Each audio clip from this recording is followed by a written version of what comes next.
Nos vamos a ir a Brasil con nuestro corresponsal Diego Hernández para valorar todo lo que está ocurriendo, porque de momento lo más inquietante es el silencio de Bolsonaro. No ha dicho ninguna palabra desde la jornada electoral. Diego, buenas tardes. Hola Luis, buenas tardes. ¿Cómo interpretas ese silencio?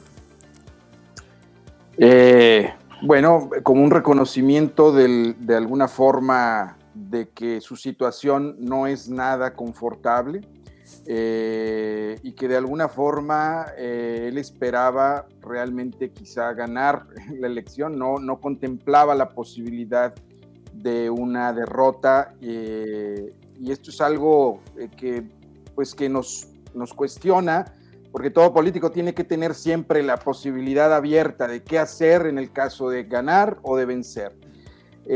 Desde mi punto de vista, el hecho de que esté callado de alguna forma evidencia que dentro de la propia campaña y de los aliados, especialmente dentro del ejército, hay una división de posiciones respecto a lo que se debe hacer. Muchos consideran a veces que el ejército está como si fuera un bloque en apoyo a Lula, pero en realidad tenemos un ejército dividido donde solo un porcentaje de los miembros del ejército se apostó en el apoyo a Bolsonaro. Perdón, creo que me equivoqué. Pensamos que hay un gran apoyo a Bolsonaro por parte del ejército, pero en realidad está dividido y solo una parte del ejército está con él. Entonces creo que ese silencio puede estar evidenciando esa tensión interna entre sus propios aliados. Supongo, Diego, también que hay una tensión interna entre desconocer el resultado o reconocerlo, porque la diferencia es tan pequeña que probablemente muchos piensan que ha habido fraude electoral debido a que el voto electrónico deja mucho margen para ello.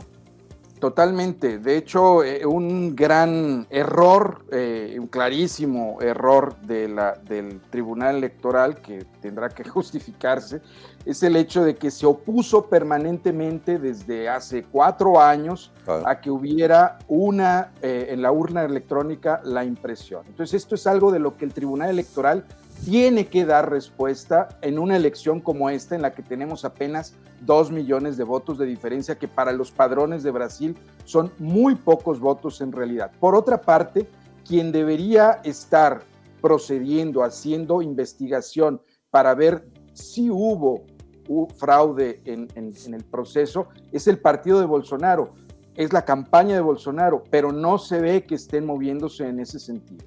Y esto es preocupante también. Diego, quizás una de las lecciones de lo que ha ocurrido en la noche de ayer es que si se quiere ganar unas elecciones no es posible hacerlo con el 100% de los medios de comunicación en contra.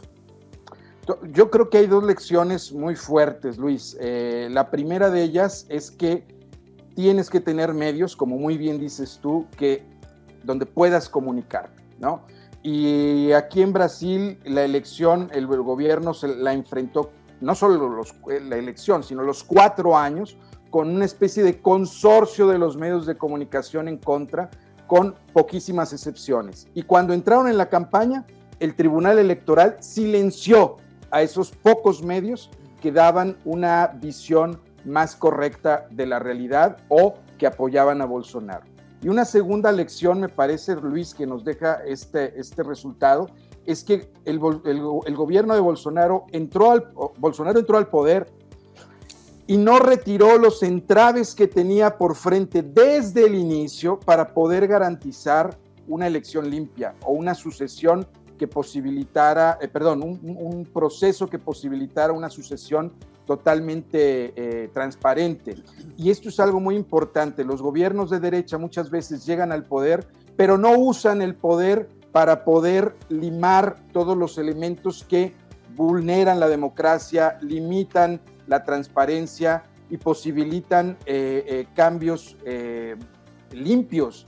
Esto es algo que el gobierno de Bolsonaro no hizo desde el primer día, lo quiso hacer el último año, pero el último año estábamos ya en plena elección, no se podía trabajar o hablar de la urna con voto impreso, estando algunos meses ya para el fin de la campaña.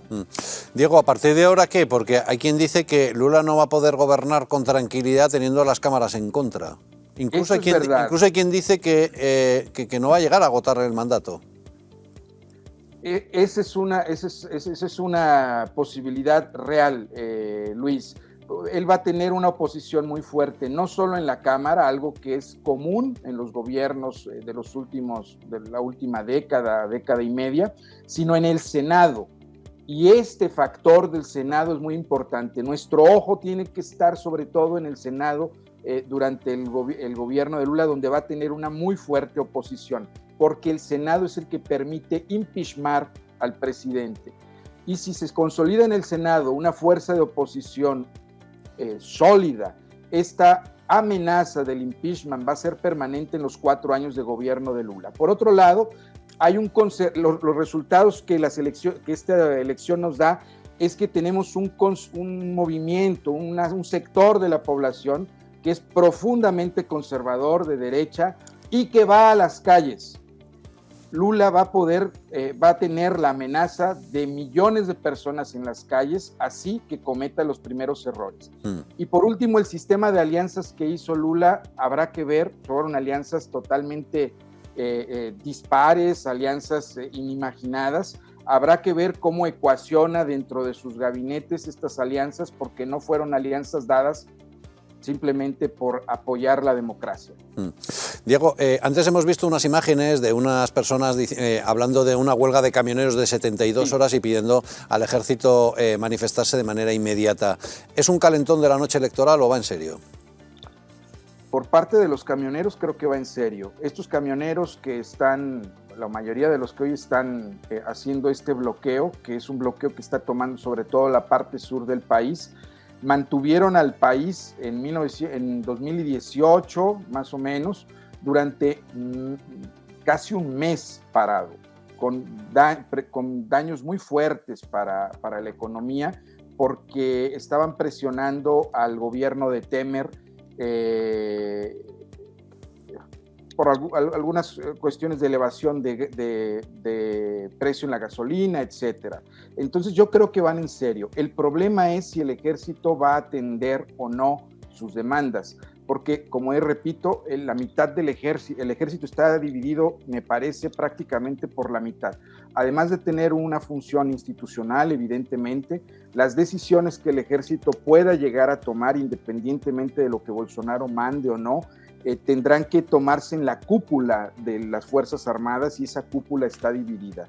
Hay una parte que está a favor de Lula, no es mayoritaria, pero es significativa, y hay otra parte que está a favor de Bolsonaro, pero que algunos de ellos también consideran que un paso así es suicidio. Claro, probablemente muchos son bolsonaristas, pero piensan que desconocer el resultado electoral es romper la institucionalidad y caminar hacia una guerra civil, y que por lo tanto no es lo adecuado, ¿no?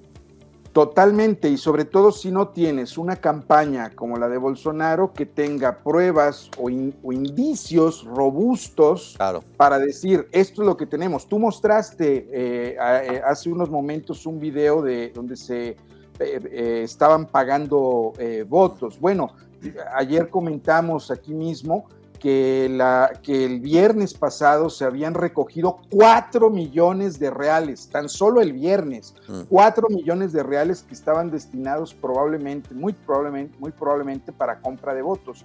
Entonces, aquí lo que debería haber es una acción efectiva de tener las pruebas contundentes, porque en una elección con 2 millones de votos, y si tú tienes estas pruebas de compra realmente, y no solo de compra de agentes políticos, sino por parte del crimen organizado. Acaban de pasar ustedes el video de cómo se festejó en las cárceles.